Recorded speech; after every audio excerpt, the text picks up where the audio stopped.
What is up everyone? In this video we're taking a look at these, the brand new Asics Evoride 2.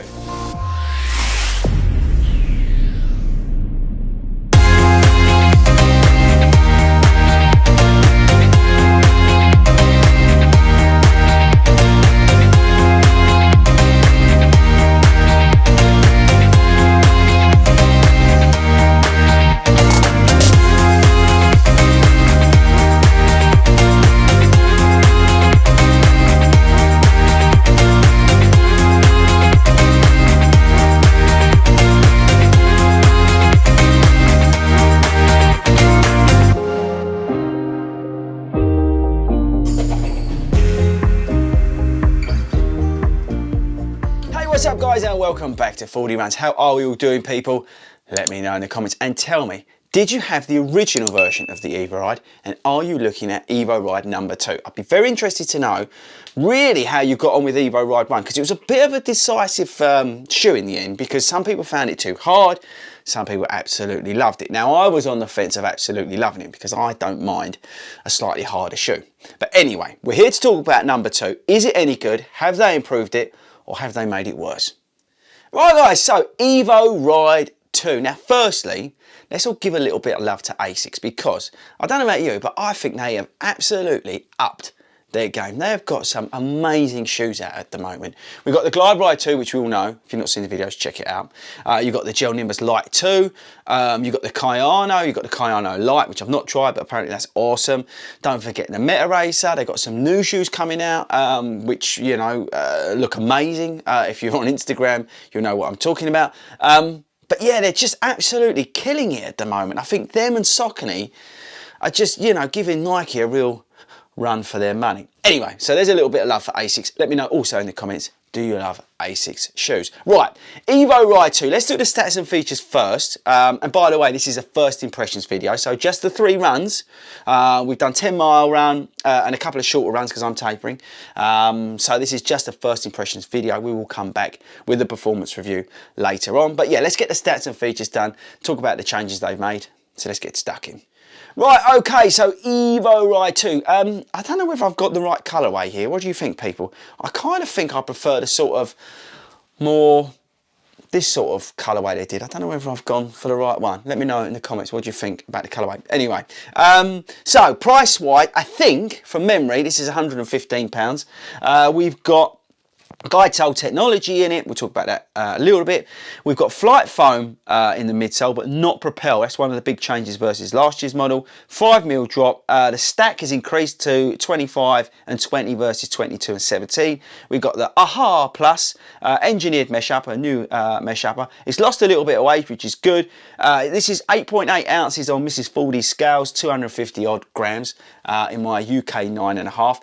It fits true to size. The only thing I would say is it feels slightly narrow across here.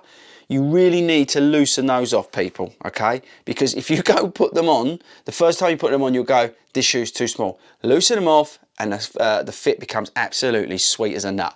It is very, very nice. But the other one was the same. So look, if you even look at that, see how narrow that is in terms of the lacing? It was the same with that. So just loosen them off is a top tip from me today. Actually, well, I've got that one. Let's talk about the old one versus the new one. So the original one was a firm ride, there's no denying that, and I really like a firmer ride, and particularly in those sort of tempo shoes. I don't like anything too soft for a sort of daily trainer / tempo shoe. I think Hoka absolutely nailed it with the Mark IV in terms of the blend of softness and sort of firmness, if that makes any sense. But the Evoride was definitely the original firm, and it was maybe too firm for some people, which I understand. So they've ditched the propel, the flight foam, and they've just gone for flight foam in this version. They've reworked the uppers, which I think they've done a fantastic job on this upper, and it's much more like the new Glide Ride. This was a thicker upper, forgot my words, thicker upper on this shoe. This is definitely more breathable, and it just seems to be, yeah, just more air travelling through the shoe. Maybe it's just my imagination. The tongue situation, we all know about the Evoride tongue that used to sit like that. they've sorted that out and we've got rid of that. There's still plenty of foam in both, actually feel very similar in terms of padding. There's just enough in both the shoes to be comfortable, but not too much like a Nimbus 23, for example. Now on the outsoles, I think they've made improvements. This is more, again, like a Glide Ride 2 pattern that they've applied here, and I think it's better than this big slab of rubber that they had on the original. This really wore out here for me and and across here, as you can see. But sorry, I've been down the toe paths, as you can see. But yeah, the grip on it, it definitely feels more sticky than this. Maybe that's my imagination. It is newer, obviously, so it's going to feel sticky. But yeah, it's definitely more noticeable in terms of traction. It's been raining and it's been just fine. But you can see the difference in terms of the outsoles. But yeah, I think that's probably where they've shaved some of the weight, actually, if you look at that. That's quite a big slab of rubber that they stuck on there. Lacing's been improved. These are definitely a sort of webbing feeling lace, and you can really, you know, these are a bit soppy, a bit thin. You can really tie these down.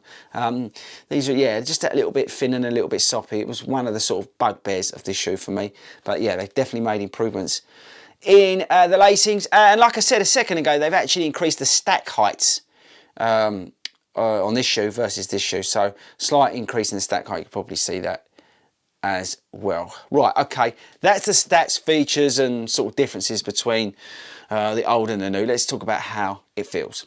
Okay, so how's it feel? Well, firstly, guide sole technology is awesome. Hopefully you know about guide sole technology now, because I've done about 1 million videos on the Glide Ride. But the guide sole technology is all about the rocker sensation. You've got that, obviously, that toe sticking up, so it's all about going through the shoe and energy efficiency, reducing ankle movement, all that sort of stuff. But check out the videos I've done on guide sole. It is a softer ride than the original, but it's still not soft as in Mark IV. I think the rocker on this is the heel to toe transition is more noticeable in this shoe versus the Hoka Mark IV for me. I definitely feel from sort of, I don't know, what's the best way? If as a midfoot striker, right, I feel that sort of transition more on this shoe than I do on the Hoka. In the Mark IV, when I'm running on my toes more, I can feel that propulsion a little bit more. But with this shoe, when I'm sort of midfoot striking, I can feel that rocker a little bit more. It's a little bit more noticeable. Let me know in the comments if you know what I'm saying. But yeah, it just feels like, yeah, it just suits me a little bit more. And I love the Mark IV, people, right? So, but at the moment, I can just feel that rocker in terms of suiting me in this shoe a little bit more than the Mark IV, even though, like I said, the Mark IV I think is a slightly better shoe than this if you like a softer ride. Right. But yeah, I think the rocker's noticeable in the shoe. The stack height, you can't really tell the difference, but you can definitely feel a softer ride versus the original, but it's still not too soft, which is what I really like about the shoe. They've actually created a really nice blend with this, that it's, for me personally, I'm talking about me, where it's not too soft, because in my sort of faster shoes, I want to be able to go after it a little bit and I don't want anything too soft. And this is where they've sort of got that really nice blend. Think Adidas SL20, but with a rocker. Does that make any sense? Hopefully it does. That is probably more of a racing flat feel, the SL20, but this has got the sort of that rocker that's sort of taking you. So it's like that middle distance between the SL20 and the Mach 4. I don't know, maybe I am finally losing it. But anyway, I'm trying to explain to you how it feels. But it is a big improvement in terms of feeling versus the original. That's what I was trying to say. So on the 10 miler, it was definitely a treat. It was a real treat to be running in this shoe, actually. It is a distance that I think this shoe actually comes into its own, because I don't know about you, but 10 miles, I like to run through my different paces, maybe start easy, then go at it, then ease off, or finish hard, that sort of stuff. This is where it worked out. I like the stability of the shoe. That's very much carried over from the Glide Ride 2.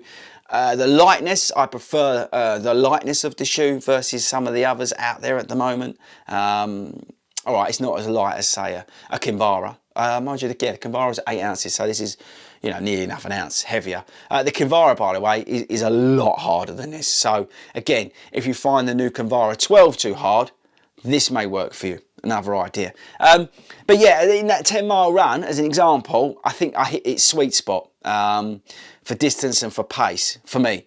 On the shorter runs, it was just a great fun ride. It was easy going. Again, the rocker was helping me out.